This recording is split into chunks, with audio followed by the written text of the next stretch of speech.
যে নদীতে একদিন লঞ্চ চলতো বড় বড় নৌকো, যেত বাঁশের মাড়, সে নদী আজ মৃতপ্রায় হতে চলেছে। নদী দখল হয়ে যাচ্ছে। দেখুন the life of river Jalangi, Murshidabad. মানুষজন হেঁটে পার হয়ে যাচ্ছেন, স্কুল ছাত্রী হেঁটে পার হচ্ছেন, মহিলারা হেঁটে চলে আসছেন, মানুষ স্নান করছেন এক কোমর জলে। শুধুমাত্র বর্ষায় কিছুদিন নদীটা জীবন পায়, তারপর আবার সেই প্রৌঢ়া বৃদ্ধা। আর নদীর পাড়গুলো দখল করে নিচ্ছে সবাই। এক প্যাথেটিক ঘটনা।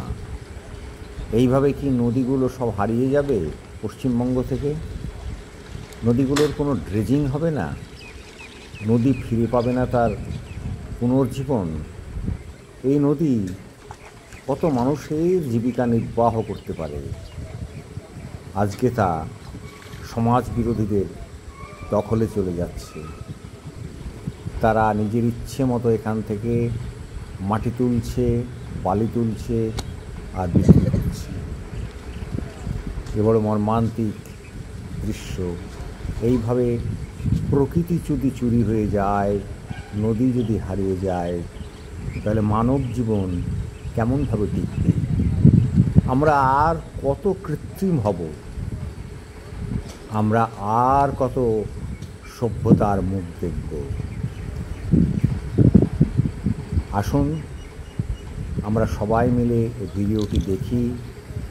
আমরা প্রত্যেকের এলাকার নিজ নিজ জায়গায় যে নদীগুলোর যে অবস্থা, সেগুলোকে তুলে ধরি,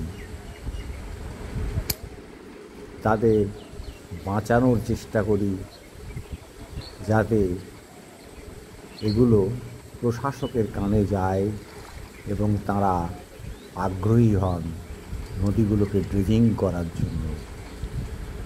হবে কি সেই চিত্র পশ্চিমবঙ্গে? জানি না, কিন্তু আশা রাখি একদিন নদী বাঁচবে, মানুষ বাঁচবে, সভ্যতা বাঁচবে এবং এই নদীভিত্তিক অনেক জীবিকা যা মানুষের জীবনের সঙ্গে জড়িয়ে আছে, সেগুলো পুনরুদ্ধার হবে। অদ্ভুত ধরনের এক চায়না জাল নিয়ে এসে এই নদীর যে মাছ, তা সম্পূর্ণরূপে ধরে নিচ্ছে সাধারণ লোকে। এমনকি মাছের ডিম পর্যন্ত তারা ধরে নিচ্ছে, চারা পোনা। হারিয়ে যাচ্ছে বহু প্রজাতির মাছ। কে দেখবে এগুলো? আমরা এখন বরফ দেওয়া মাছ খাই, শপিং মলে গিয়ে মাছ কিনি, কিন্তু আমার বাড়ির পাশের নদীটিকে বাঁচানোর কোনো চেষ্টা করি না। আগ্রাসী মানুষ সমস্ত গ্রাস করছে, নদীর মাছ শেষ হয়ে যাচ্ছে।